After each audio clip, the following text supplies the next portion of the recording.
Est-ce que faire son propre starter pack ou créer son image version Studio Ghibli, c'est comme gaspiller 5 litres d'eau ou consommer l'équivalent d'un chargement de Natel? Eh bah c'est vrai, on débunk. Depuis que ChatGPT peut générer des images, c'est de la folie. En une semaine, OpenAI annonce 700 millions d'images créées.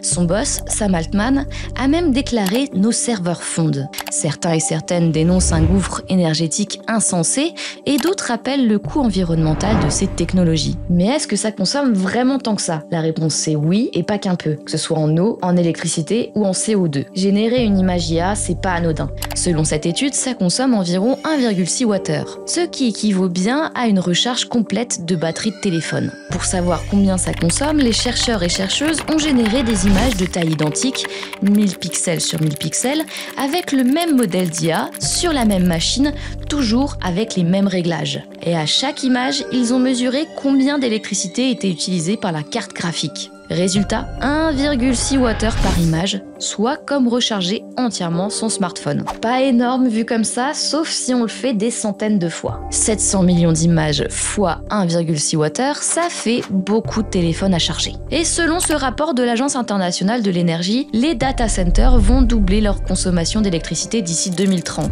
en passant de 415 TWh à 945 TWh.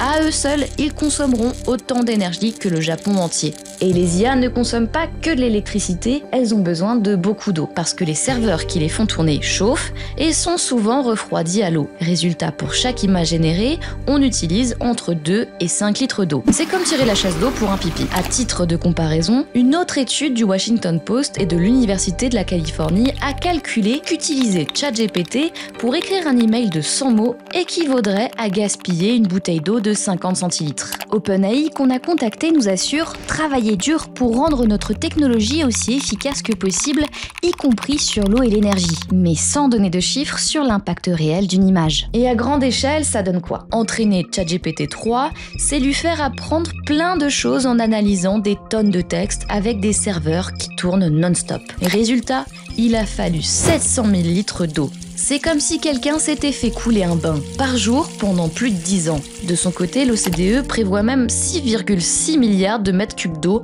pour l'IA d'ici 2027. C'est autant que tout un pays comme le Pays-Bas ou le Portugal en une année, et c'est le double de la consommation d'eau en Suisse. Après, tous les centres de données ne consomment pas pareil. Ça dépend beaucoup du lieu, du système de refroidissement et si l'eau est recyclée ou non, même si la plupart du temps, c'est encore de l'eau potable qui est utilisée. Et ça pose quand même question en pleine crise climatique. Maintenant, côté carbone, ça donne quoi? Générer 1000 images IA, c'est comme faire 6,5 km en voiture à essence. Selon le MIT, entraîner ChatGPT 3 a généré 626 000 kg de CO2. C'est l'équivalent de 72 tours de la Terre en voiture. Pour l'Agence internationale de l'énergie, les data centers risquent de faire grimper les émissions de CO2 liées à la production d'électricité, de 180 millions de tonnes de CO2 à 300 millions d'ici 2030. Selon leur propre bilan, les émissions de Google ont grimpé de 48% depuis 2019, celles de Microsoft de 29% depuis 2020. La faute au boom de l'IA générative. Alors, une seule image IA, c'est pas dramatique. C'est l'effet de masse, l'explosion des usages et le manque de transparence des géants de l'IA. Ni OpenAI, ni Meta, ni Google ne publient des chiffres clairs sur la consommation réelle de leurs outils. Et tout ça combiné, ça commence à peser lourd sur l'énergie, l'eau et le climat.